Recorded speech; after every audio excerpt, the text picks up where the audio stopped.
عزیزان محترم، السلام علیکم ورحمۃ اللہ تعالی وبرکاتہ۔ آج میں آپ کے سامنے استخارے کے بارے میں عرض کرنا چاہوں گا۔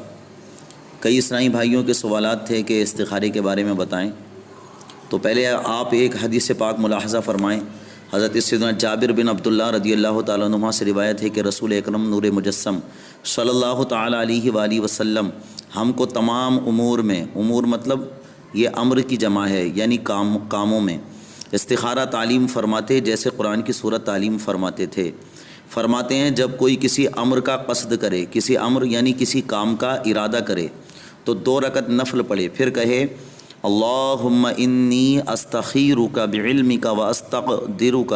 بقدرتک واسألک من فضلک العظیم فإنک تقدر ولا اقدر وتعلم ولا اعلم وانت علام الغیوب اللہم ان کنت تعلم ان هذا الامر خیر لی فی دینی ومعاشی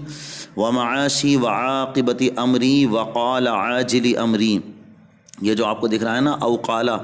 تو او کی جگہ واو پڑھنا ہے، او قال عاجل امری کے بجائے وقال عاجل امری، یعنی یہاں سے پڑھیں گے آپ وعاقبت امری وقال عاجل امری وآجلہ فقدرہ لی ویسرہ لی ثم بارک لی فیہ وإن کنت تعلم ان هذا الامر شر لی فی دینی ومعاشی وعاقبت امری او قال فی عاجل امری وآجلہ فاصرف عنی واصرفنی عنہ واقدر لی الخیر حیث کان ثم رضنی بہ۔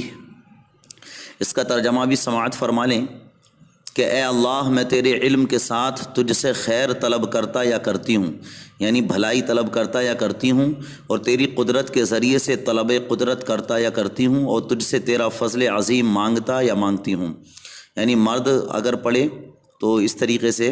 جو ہے اس کو کہا جائے گا، مرد پڑھے گا تو مانگتا کہے گا، عورت پڑھے تو مانگتی ہوں یہ کہے،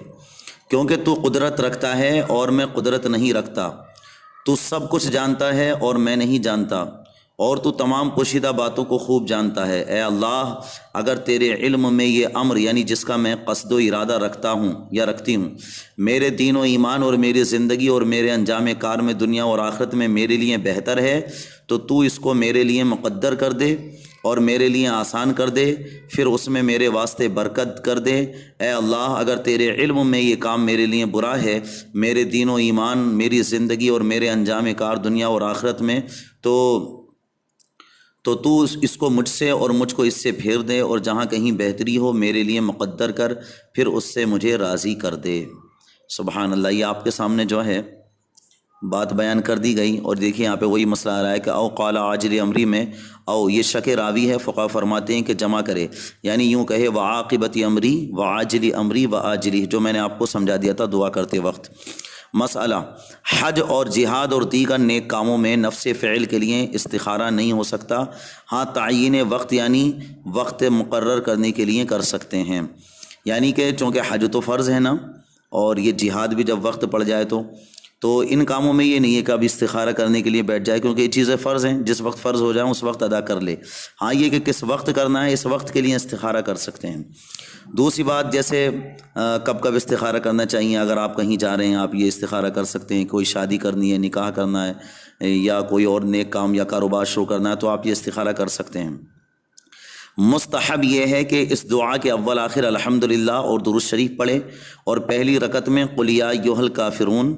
اور دوسری رکعت میں قل ھو اللہ پڑھے۔ اور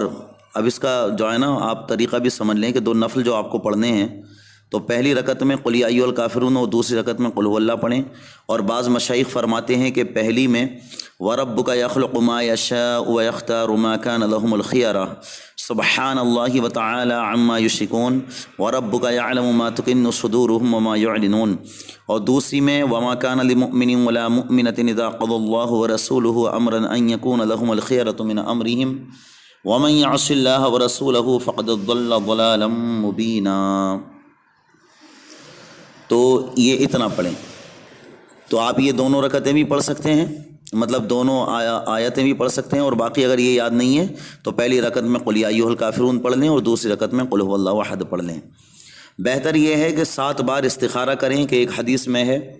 پیارے آقا صلی اللہ علیہ وآلہ وسلم نے ارشاد فرمایا، اے انس، جب تو کسی کام کا قصد کرے یعنی ارادہ کرے تو اپنے رب سے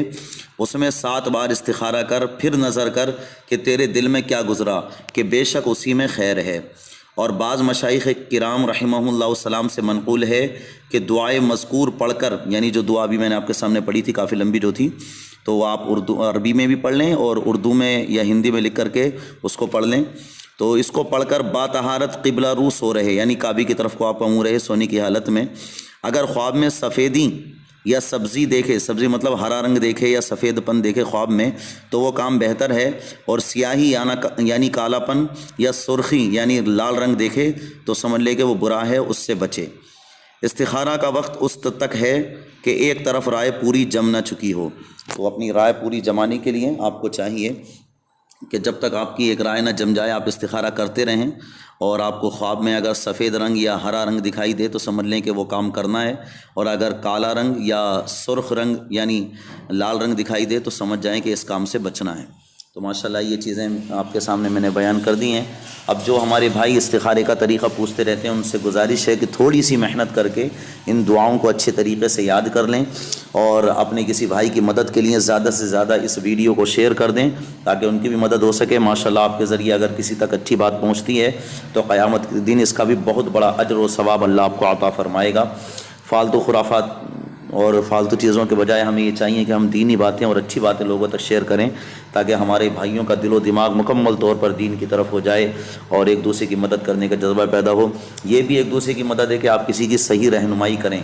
وَتَعَاوَنُوا عَلَى الْبِرِّ وَالتَّقْوَىٰ وَلَا تَعَاوَنُوا عَلَى الْإِثْمِ وَالْعُدْوَانِ۔ قرآن کی اس آیت کا مفہوم یہی ہے کہ اچھے کام پر ایک دوسرے کی مدد کرو اور برے کام پر کسی کی مدد نہ کرو۔ اللہ عمل کی توفیق عطا فرمائے، آمین ثم آمین۔